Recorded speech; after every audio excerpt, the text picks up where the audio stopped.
లోక్సభ సభ్యులలో మంత్రిమండలి సభ్యుల సంఖ్య 15% మించకూడదని పేర్కొన్న రాజ్యాంగ సవరణ చట్టం ఇది.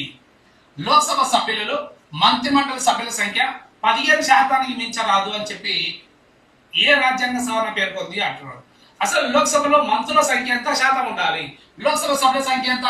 543. మరి లోక్సభ సభ్యులలో మంత్రుల సంఖ్య ఎంత శాతానికి మించరాదు అంటున్నాడు. లోక్సభ సభ్యుల్లో మంత్రిమండలి సభ్యుల సంఖ్య 15% మించరాదు.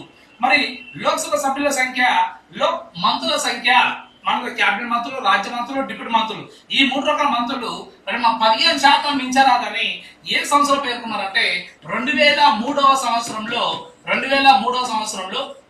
91వ రాజ్యాంగ సవరణ చట్టం ద్వారా రాజ్యాంగంలో చేర్చారు. అంటే లోక్సభ సభ్యులలో మంత్రుల సంఖ్య 15% మించకూడదని 2003వ సంవత్సరంలో 91వ రాజ్యాంగ సవరణ చట్టం ద్వారా పేర్కొనడం జరిగింది. మరి ఇప్పుడు 15% మించరాదు ఎవరు? మంత్రులు. ప్రధానమంత్రితో కలుపుకొని మంత్రులు 15% మించరాదు అని మరి ఏ సంవత్సరం చేర్చారు? రాజ్యాంగంలో 2003లో 91 సవరణ ద్వారా చేర్చారు. ఇప్పుడు ఇది ఇక్కడ ఆప్షన్ లో 91 రాజ్యాంగ సవరణ ఎక్కడ ఉంటే అలాగే ఆన్సర్ చేయాలి. కాబట్టి 91 రాజ్యాంగ సవరణ రెండో ఆప్షన్ లో ఉంది కాబట్టి ఆన్సర్ ఇది.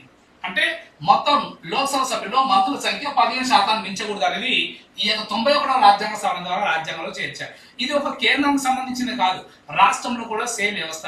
ఇక్కడ లోక్సభ సభ్యులలో కేంద్రంలో అయితే లోక్సభ సభ్యుల్లో 15%, మరి రాష్ట్రంలో కూడా మంత్రులు అసెంబ్లీ సభ్యులలో రాష్ట్ర మంత్రులు 15% మించరాదు. అది ఏ రాష్ట్ర అసెంబ్లీ అయినా ఆ రాష్ట్ర అసెంబ్లీ సభ్యులు ఎంతమంది ఉన్నా అందులో 15%కి మంత్రులు రాష్ట్ర మంత్రులు తగ్గకూడదు. సేమ్ సవరణ, అది సేమ్ సంవత్సరం కూడా ఆ విధంగా రాజ్యాంగంలో చేర్చారు. రైట్.